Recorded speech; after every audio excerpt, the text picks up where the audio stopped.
Baik, Assalamualaikum warahmatullahi wabarakatuh. Selamat malam dan salam sejahtera untuk kita semua. Puji syukur kita panjatkan kehadirat Tuhan Yang Maha Esa karena atas rahmatnya kita dapat berkumpul dalam acara webinar ini dengan tema Anxiety pada mahasiswa. Perkenalkan, saya Siti Ristiani Nurrohmah yang akan bertugas sebagai moderator pada webinar kali ini. Terima kasih kepada seluruh peserta yang telah meluangkan waktunya untuk hadir. Sebelumnya, saya di sini akan menyampaikan rangkaian kegiatan pada webinar kali ini. Yang pertama, ada pembukaan acara. Yang kedua, ada penyampaian tata tertib. Yang ketiga, adanya absensi pertama dan pretest yang akan diisi oleh peserta. Yang keempat, ada pembukaan sesi materi. Yang kelima, penyampaian materi. Yang keenam, ada sesi tanya jawab. Yang ketujuh, ada absensi kedua dan post-test yang akan diisi oleh peserta. Yang kedelapan, yaitu penutupan acara webinar. Baik, selanjutnya, sebelum acara dimulai, izinkan saya menyampaikan beberapa tata tertib. Yang pertama, peserta diharapkan menonaktifkan mikrofon selama acara berlangsung. Mikrofon boleh diaktifkan ketika sesi tanya jawab berlangsung. Yang kedua, kamera bersifat opsional namun dianjurkan untuk tetap aktif. Yang ketiga, pertanyaan dapat disampaikan melalui kolom chat atau pada sesi tanya jawab. Yang keempat, mohon untuk mengikuti seluruh rangkaian acara hingga selesai untuk mendapatkan e-sertifikat. Baik, sebelum masuk ke sesi pemateri, kami mohon kepada seluruh peserta untuk mengisi absensi 1 sekaligus pretest yang bertujuan untuk mengetahui pemahaman awal peserta terkait anxiety. Link absensi 1 dan pretest akan dibagikan melalui kolom chat. Waktu pengerjaan kami berikan waktu 5 menit. Kami persilahkan peserta untuk mengisi terlebih dahulu. Acara akan dilanjutkan setelah seluruh peserta selesai mengisi link tersebut. Terima kasih kepada seluruh peserta yang telah mengisi absensi dan pretest. Selanjutnya kita akan memasuki sesi pemaparan materi. Pada webinar kali ini, kita akan mendapatkan pemaparan dari 5 pemateri yang luar biasa dan kompeten di bidangnya. Untuk pemateri pertama akan disampaikan oleh pemateri 1 yang akan membahas tentang definisi anxiety kepada pemateri 1, waktu dan layar kami persilahkan. Menurut WHO, yang kedua menurut DSM-5 dan juga secara umum. Nah, jadi di sini definisi anxiety menurut WHO yaitu merupakan suatu kecemasan yang merupakan gangguan kesehatan mental yang ditandai oleh rasa takut, khawatir, dan juga gelisah yang berlebih yang berlangsung terus-menerus serta dapat disertai dengan gejala fisik sehingga mengganggu fungsi sosial, akademik, maupun pekerjaan. Yang kedua, menurut DSM-5, anxiety ini merupakan respon emosional terhadap ancaman yang belum jelas atau belum terjadi, ditandai oleh kekhawatiran yang berlebihan dan juga ketegangan. Kecemasan itu berbeda dengan rasa takut karena bersifat antisipatif dan dianggap patologis bila intensitasnya serta durasinya tidak sesuai dengan situasi. Nah, selanjutnya ada yang menurut secara umum, jadi kecemasan itu merupakan suatu respon normal terhadap stres, namun menjadi masalah apabila munculnya itu berlebihan, tidak terkendali, dan juga menghambat aktivitas sehari-hari, sehingga memerlukan penanganan proporsional. Selanjutnya, di sini kita akan mengenali cemas yang normal. Nah, ada definisi singkatnya, cemas normal itu merupakan respon emosional yang wajar, profesional, dan juga adaptif terhadap situasi yang menuntut kesiapan mental dan juga fisik. Selanjutnya, di sini ada 4 karakteristik utama yang paling sering terjadi ketika kita sedang cemas tapi dalam kondisi yang normal. Yang pertama yaitu muncul pada situasi yang jelas dan juga realistis. Yang kedua, intensitasnya ringan hingga sedang dan juga bersifat sementara, jadi tidak terus-menerus. Selanjutnya, dapat dikendalikan dan tidak mengganggu fungsi kehidupan sehari-hari. Yang terakhir yaitu memberikan dampak positif terhadap hidup. Selanjutnya, setelah cemas normal, di sini juga ada cemas berlebihan. Jadi, cemas berlebihan yaitu merupakan suatu kondisi kecemasan yang tidak sesuai dengan situasi. Berlangsungnya itu terus-menerus, sulit dikendalikan, dan juga mengganggu fungsi sehari-hari. Berbeda dari cemas normal yang muncul sebagai reaksi wajar terhadap stres, dan biasanya itu jelas penyebabnya itu apa. Karakteristiknya yang pertama yaitu kekhawatirannya itu berlebihan, menetap, dan juga sulit untuk dihentikan. Jadi hilangnya kontrol diri. Yang kedua yaitu sulit tidur, sulit berkonsentrasi, mudah lelah, dan juga tidak santai. Jadi di dalam hidupnya tuh kayak terburu-buru, nggak bisa dibawa enjoy. Selanjutnya mengganggu aktivitas, hubungan sosial, dan juga kualitas terhadap hidup. Jadi si orang itu jika dia mengalami cemas berlebihan, jadi dia tidak bisa mengontrol dirinya sendiri. Selanjutnya di sini ada perbedaan cemas normal dan juga berlebihan. Kalau misalnya cemas normal itu kan dia itu jelas pemicunya apa, durasinya itu pendek dan tidak terus-menerus. Selanjutnya tidak mengganggu fungsi kehidupan seperti sosial maupun akademik. Sebaliknya, cemas berlebihan yaitu munculnya itu tanpa pemicu yang jelas, menetap intensif, dan juga mengganggu pekerjaan, studi, atau hubungan sosial karena dia tidak bisa mengontrol dirinya. Mungkin materi yang bisa saya sampaikan dari pengertian anxiety, perbedaan cemas normal berlebih, dan juga pengertian cemas normal dan juga berlebihan, mungkin cukup sekian dan akan dilanjut oleh pemateri 2 oleh rekan saya. Terima kasih. Terima kasih kepada pemateri satu atas pemaparan materi yang sangat insightful. Selanjutnya, kita akan mendengarkan pemaparan dari pemateri kedua tentang penyebab anxiety akademik.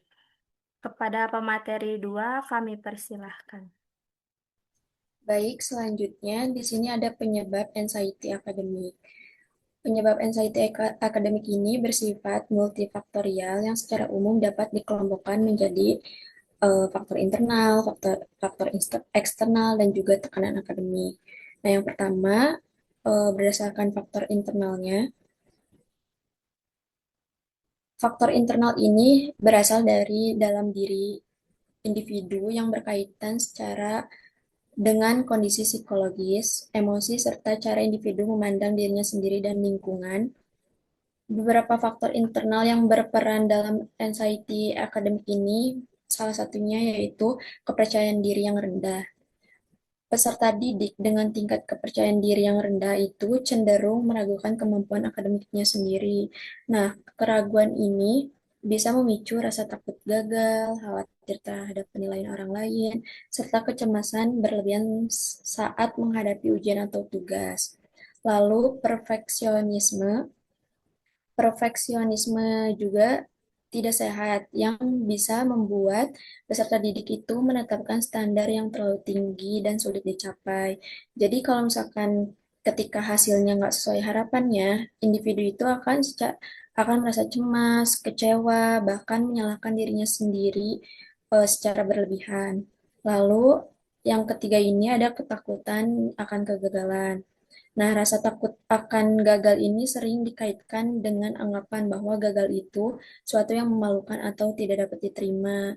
Nah, pola pikir seperti ini yang membuat individu ini biasanya merasa tertekan dan cemas setiap kali menghadapi evaluasi akademik. Lalu yang terakhir ini ada regulasi emosi yang kurang baik.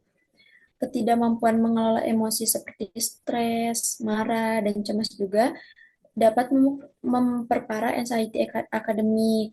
Jadi peserta didiknya ini menjadi mudah panik, sulit berkonsentrasi, dan juga nggak mampu berpikir secara jernih saat menghadapi tuntutan akademik. Nah, berdasarkan faktor eksternalnya ini, biasanya ini berasal dari lingkungan individunya, baik lingkungan sekolah atau kampus, lingkungan rumah, ataupun lingkungan keluarga, dan sosial juga biasanya. Nah, yang contohnya ini, yang pertama ada tuntutan orang tua.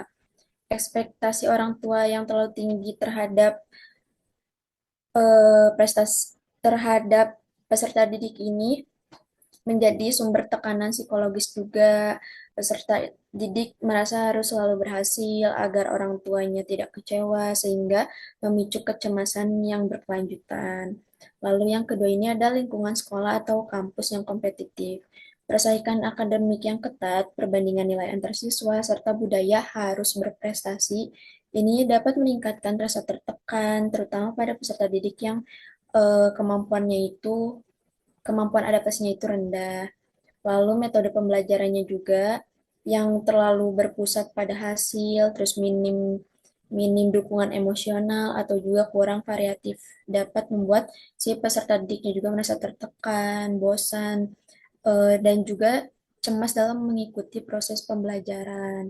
Lalu dukungan sosial yang kurang juga, contohnya dari guru, teman, atau lingkungan sekitar juga yang biasanya ngerasa si peserta didiknya ini tuh sendirian dalam menghadapi masalah akademik, sehingga hal itu dapat memperburuk anxiety akademik. Nah, lalu tekanan akademik juga merupakan salah satu dari faktor eksternal yang secara langsung berkaitan dengan tuntutan akademik itu sendiri, yaitu contohnya ada beban tugas yang berlebihan, tugas yang menumpuk, serta tenggat waktu yang singkat itu dapat menyebabkan kelelahan mental dan emosional. Kondisi ini meningkatkan kecemasan, terutama jika si peserta didiknya ini tidak mampu menyelesaikannya dengan baik. Lalu, ujian dan evaluasi. Ujian ujian juga sering menjadi pemicu utama anxiety akademik. Kekhawatiran terhadap nilai, konsekuensi akademik, dan masa depan membuat peserta didik ini mengalami stres dan kecemasan berlebih sebelum maupun saat pada ujian.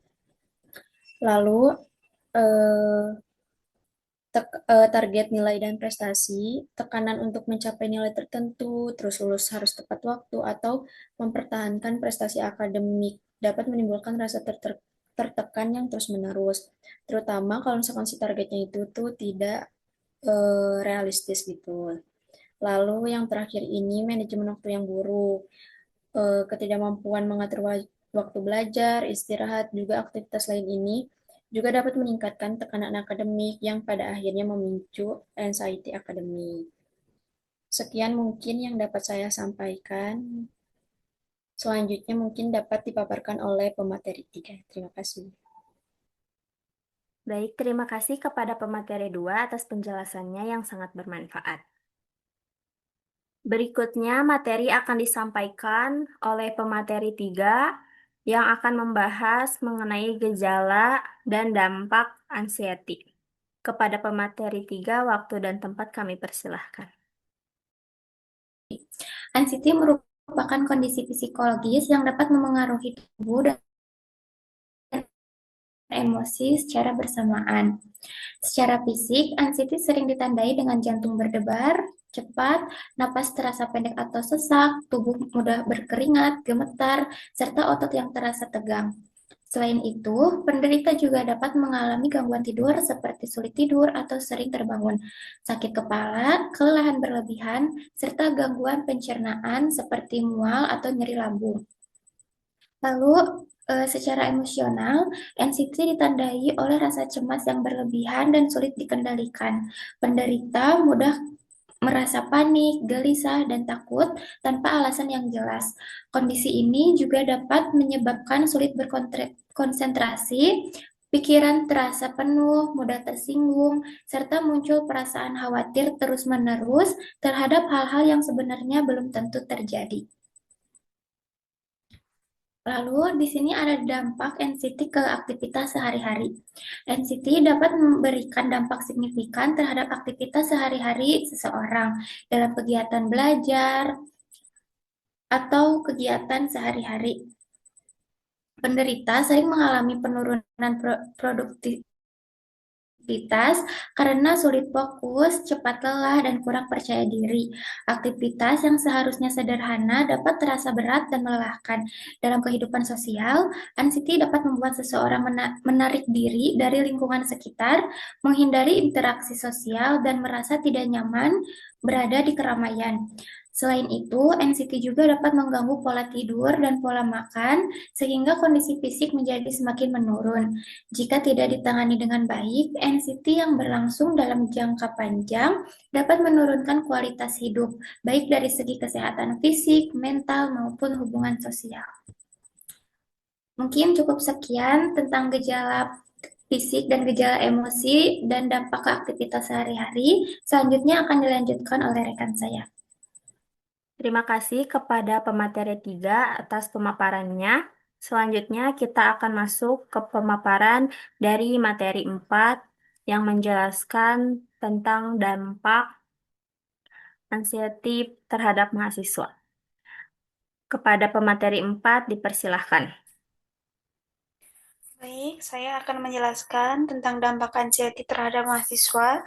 Dampak anxiety terhadap mahasiswa adalah pengaruh negatif yang ditimbulkan oleh kecemasan berlebihan terhadap kehidupan mahasiswa, baik dalam bidang akademik, sosial, maupun kondisi emosional. Anxiety dapat mengganggu konsentrasi dan proses belajar, menurunkan hasil akademik, menghambat interaksi sosial, serta memicu stres, berkepanjangan, gangguan tidur, dan risiko depresi apabila tidak ditangani dengan baik. Yang pertama, ada dampak anxiety terhadap akademik mahasiswa. Yang pertama itu penurunan konsentrasi dan fokus. Mahasiswa yang mengalami anxiety sering kali kesulitan memusatkan perhatian karena pikirannya dipenuhi oleh rasa khawatir yang berlebihan. Ketika belajar atau mengikuti perkuliahan, perhatian mereka mudah teralihkan oleh pikiran negatif seperti takut tidak paham materi, takut nilainya jelek, atau takut gagal. Kondisi ini biasanya membuat proses belajar menjadi tidak efektif karena informasi yang diterima tidak dapat diproses dengan baik. Saat ujian berlangsung, mahasiswa dengan anxiety tinggi juga lebih mudah panik dan kehilangan fokus, meskipun sebenarnya sudah mempersiapkan diri sebelumnya. Jadi akibatnya kemampuan berpikir dan mengingat materi menurun sehingga performa akademik ikut berdampak. Kemudian ada penurunan hasil nilai atau ujian. Anxiety tidak hanya mempengaruhi proses belajar, tapi juga berdampak langsung pada hasil akademik. Mahasiswa dengan tingkat kecemasan tinggi cenderung mengalami gangguan memori jangka pendek dan penurunan kemampuan berpikir secara sistematis. Saat ujian, mereka sering merasa gugup berlebihan, sulit memahami soal, dan tidak mampu mengeluarkan jawaban secara optimal. Hal ini dapat menyebabkan nilai yang diperoleh tidak mencerminkan kemampuan akademik sebenarnya. Selanjutnya, penundaan dan penurunan motivasi belajar. Rasa cemas yang terus-menerus sering membuat mahasiswa takut memulai tugas karena khawatir hasilnya tidak sesuai dengan harapan. Akibatnya, mahasiswa lebih milih menunda belajar atau mengerjakan tugas sampai batas waktu yang terakhir. Perilaku ini bukan karena malas, tetapi karena tekanan mental dan rasa takut gagal. Semakin sering tugas ditunda, semakin besar pula kecemasan yang dirasakan, sehingga motivasi belajar semakin menurun. Jika dibiarkan, kondisi ini dapat membuat mahasiswa merasa kewalahan dan kehilangan minat terhadap kegiatan akademik. Selanjutnya ada dampak anxiety terhadap sosial mahasiswa. Yang pertama itu menghindari situasi sosial. Mahasiswa yang mengalami anxiety, khususnya kecemasan sosial, cenderung menghindari situasi yang melibatkan banyak orang. Mereka merasa takut dinilai negatif, takut salah bicara, atau takut menjadi pusat perhatian. Akibatnya mahasiswa enggan bertanya di kelas, menghindari presentasi, dan jarang terlibat dalam diskusi kelompok. Selanjutnya, gangguan dalam hubungan pergaulan. Hubungan pergaulan juga mempengaruhi kualitas hubungan pertemanan mahasiswa. Rasa cemas yang berlebihan membuat mahasiswa lebih mudah merasa tidak aman, curiga, dan sensitif terhadap ucapan atau sikap orang lain. Hal ini dapat menimbulkan kesalahpahaman atau konflik kecil, jarak emosional dengan teman. Selanjutnya, menurunnya keterlibatan dalam kegiatan kampus. Karena kecemasan, mahasiswa biasanya sering memilih menarik diri dari kegiatan kampus seperti organisasi, kepanitiaan, atau kegiatan ekstrakurikuler. Mereka merasa kegiatan tersebut akan menambah tekanan dan rasa cemas, padahal keterlibatan dalam kegiatan kampus penting untuk pengembangan diri, keterampilan sosial, dan rasa percaya diri. Ketika mahasiswa terus menghindari kegiatan tersebut, mereka dapat merasa semakin terisolasi dan kehilangan pengalaman berharga selama masa perkuliahan. Kemudian selanjutnya ada dampak anxiety terhadap kondisi emosi mahasiswa. Yang pertama itu ada peningkatan stres dan kelelahan emosional. Mahasiswa yang biasanya mengalami anxiety itu biasanya cenderung merasakan stres berkepanjangan karena pikirannya terus berada dalam kondisi yang waspada, tekanan akademik dan sosial yang tidak berdaya, putus asa, dan kehilangan harapan. Kemudian ada resiko depresi jika anxiety tidak ditangani dengan baik, kondisi ini dapat berkembang menjadi depresi, perasaan yang cemas terus-menerus. Kemudian ada gangguan tidur, anxiety yang sering menyebabkan gangguan tidur pada mahasiswa, pikiran yang terus aktif dan rasa khawatir berlebihan membuat mahasiswa sulit memulai tidur, sering terbangun di malam hari, atau tidur yang tidak nyenyak, atau kurangnya kualitas tidur berdampak pada kondisi fisik dan emosional, seperti mudah lelah, sulit berkonsentrasi, dan emosi menjadi tidak stabil dan dalam jangka panjang, gangguan tidur akibatnya dapat memperparah kecemasan dan stres yang dialami mahasiswa. Mungkin sekian dari saya, mungkin bisa dilanjut oleh pemateri selanjutnya. Baik, terima kasih kepada pemateri 4 atas materi yang telah disampaikan. Dan tibalah kita pada pemateri terakhir, yaitu pemateri 5 yang akan membahas tentang teknik nafas dan grounding. Kepada pemateri 5 kami persilahkan. Baik, pada slide ini kita akan membahas dua teknik sederhana namun efektif untuk membantu mengelola kecemasan, yaitu teknik napas dalam dan teknik grounding. Pertama adalah teknik napas dalam atau deep breathing. Teknik ini bertujuan untuk menenangkan sistem saraf otonom dan mengurangi respon stres tubuh. Cara melakukannya cukup mudah. Kita bisa duduk atau berdiri dengan posisi tubuh yang nyaman, tarik napas perlahan melalui hidung selama 4 detik, lalu tahan napas selama 4 detik. Setelah itu, hembuskan napas secara perlahan melalui mulut selama 6 detik. Teknik ini diulang sebanyak 3 kali sampai 5 kali. Dengan napas yang teratur, tubuh akan merasa lebih rileks dan pikiran menjadi lebih tenang. Selanjutnya adalah teknik grounding. Grounding membantu kita kembali fokus pada kondisi saat ini, terutama ketika pikiran dipenuhi rasa cemas. Salah satu metode yang sering digunakan adalah teknik 5-4-3-2-1, yaitu dengan menyebutkan 5 hal yang dapat dilihat, 4 hal yang dapat diraba, 3 hal yang dapat didengar, 2 hal yang dapat dicium, dan 1 hal yang dapat dirasakan oleh tubuh. Teknik ini membantu mengalihkan perhatian dari kecemasan ke lingkungan sekitar. Nah, kemudian ada pengaturan waktu. Pada slide ini kita membahas tentang pengaturan waktu sebagai salah satu cara untuk mengurangi stres dan kecemasan. Langkah pertama adalah menentukan prioritas, yaitu dengan membedakan mana kegiatan yang penting dan mendesak, serta mana yang bisa ditunda. Langkah kedua adalah membuat jadwal kegiatan sehingga aktivitas sehari-hari menjadi lebih teratur dan tidak menumpuk di satu waktu. Dan yang tidak kalah penting adalah menyediakan waktu istirahat. Istirahat yang cukup membantu tubuh dan pikiran untuk tetap seimbang sehingga kita dapat menjalani aktivitas dengan lebih optimal. Dengan pengaturan waktu yang baik, beban pikiran dapat berkurang dan rasa cemas dapat lebih terkontrol. Mungkin cukup sekian dari saya. Waalaikumsalam warahmatullahi wabarakatuh. Baik, terima kasih kepada pemateri 5 atas pemaparan materi yang sangat menarik dan aplikatif. Baik, setelah seluruh pemateri menyampaikan materi, kita akan memasuki sesi tanya jawab. Kami persilahkan kepada peserta yang ingin bertanya untuk menuliskannya di kolom chat atau mau bertanya langsung bisa langsung raise hand. Pertanyaan akan kami bacakan dan dijawab langsung oleh pemateri.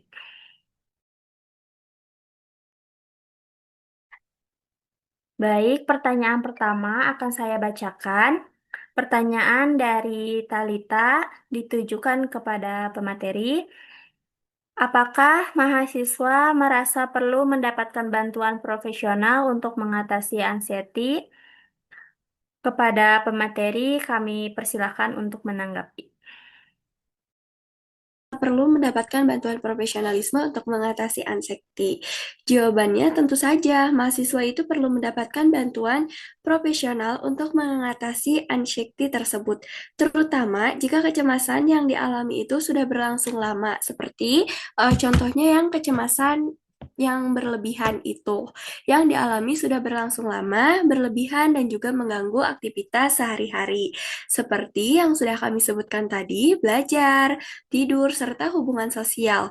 Nah, bantuan profesional ini seperti psikolog, konselor, ataupun psikiater dapat membantu mahasiswa memahami sumber kecemasan, mengelola stres dengan strategi yang tepat, serta mencegah dampak yang lebih serius terhadap kesehatan mental dan juga prestasi akademik mereka.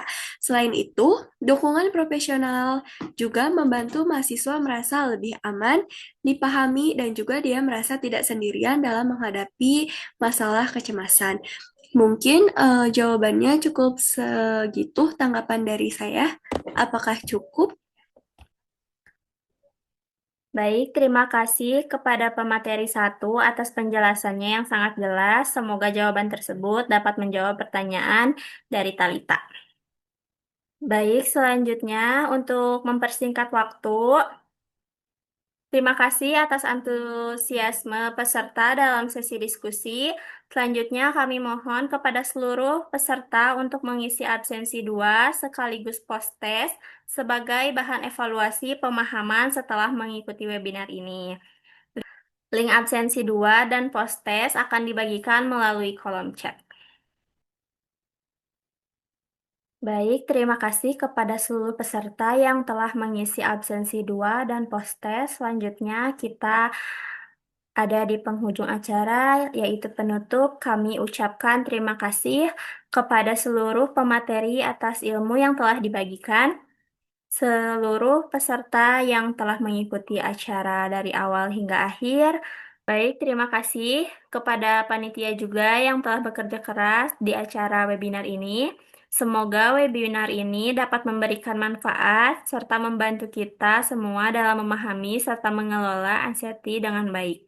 Saya Siti Ristiani Nurrohma selaku moderator. Mohon maaf apabila terdapat kekurangan selama memandu acara. Wassalamualaikum warahmatullahi wabarakatuh. Sampai jumpa di acara selanjutnya.